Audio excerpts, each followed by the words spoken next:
Every now and then, I come across an article which catches my attention, and I'm always mindful of viewers and what they would find interesting, as no one enjoys listening to the same regurgitated stories over and over.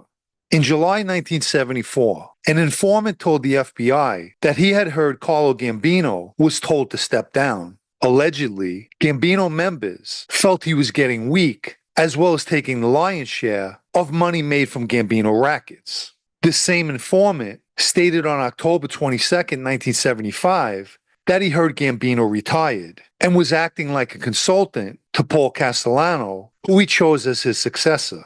Personally, I find it hard to believe that Gambino was ever forced to step down.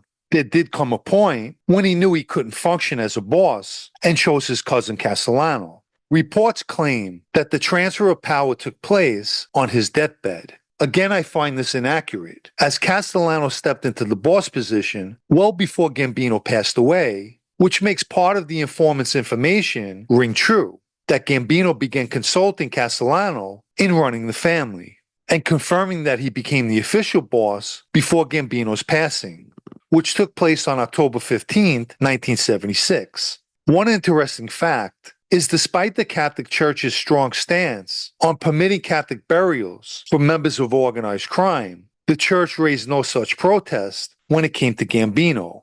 Prior to his death, he was visited by a priest who heard his last confession and gave him his last rites. In addition, Gambino's funeral was held at Our Lady of Grace Church in Brooklyn. Most people will agree that Carlo Gambino was not only respected by members of his own family, but by the other families as well, a respect and regard that was demonstrated with his place on the commission, where the majority of his decisions went unchallenged. One of Gambino's notable positions was one related to drug dealing. If anyone believes that Gambino never personally had ties to drug dealing, you're mistaken.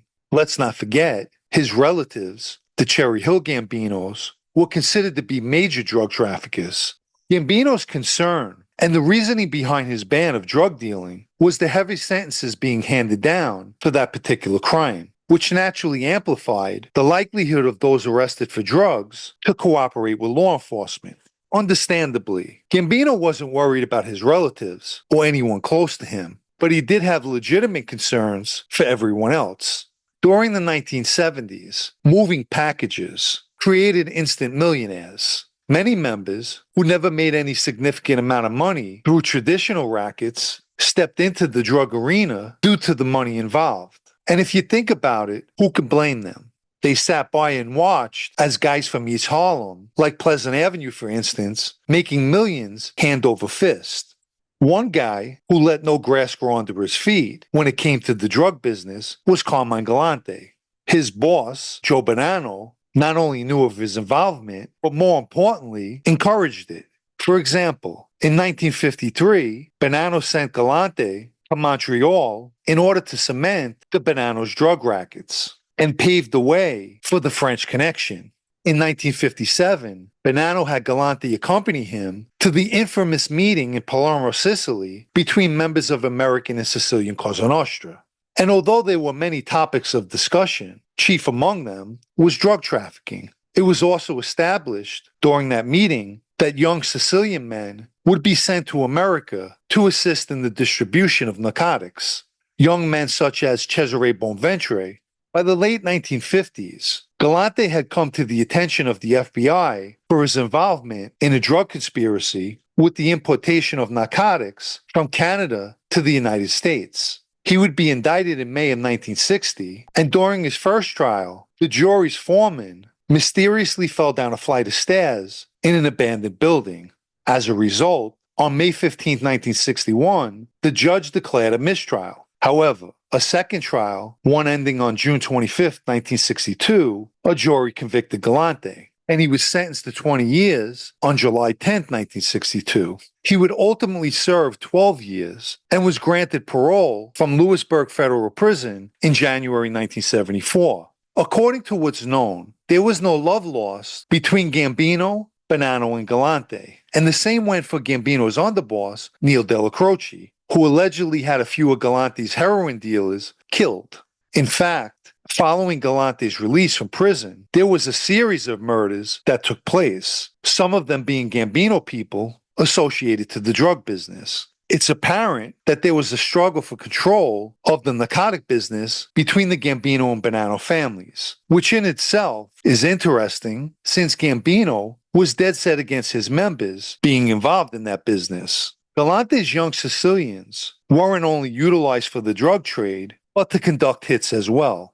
And taking a page from Toto Riina's handbook, Galante said to have utilized spies within the Gambino family. It's no secret that he had intentions of not only taking control of the Bonanno family, but of the other families as well. He viewed himself as an old school gangster and wanted to reorganize the mafia. Supposedly, he felt Gambino changed and modernized the mafia and made his opinion known to others, especially his dislike for Gambino's stern policies regarding narcotic trafficking. If you haven't liked this video yet, please do, as it helps with YouTube's algorithm. And if you'd like to show your appreciation for videos like this, or more importantly, help me to continue making them, you can do that by donating with the Super Thanks icon down below, or through the PayPal Cash App links in the video's description. Years before his passing, Gambino suffered and was hospitalized several times for a heart condition. His doctors stated that his heart disease was permanent, with no prospect of improvement. A November 1976 article suggests that Galante ordered his spies within the Gambino family to persuade Gambino to get the swine flu vaccine, which he supposedly did, whether at someone's suggestion or of his own accord. The article suggests that Galante believed Gambino, who had heart ailments and hardening of his arteries, would never survive. In 1976, there was an outbreak of the swine flu. Nonetheless, the influenza vaccine can actually prevent cardiac events, not cause them.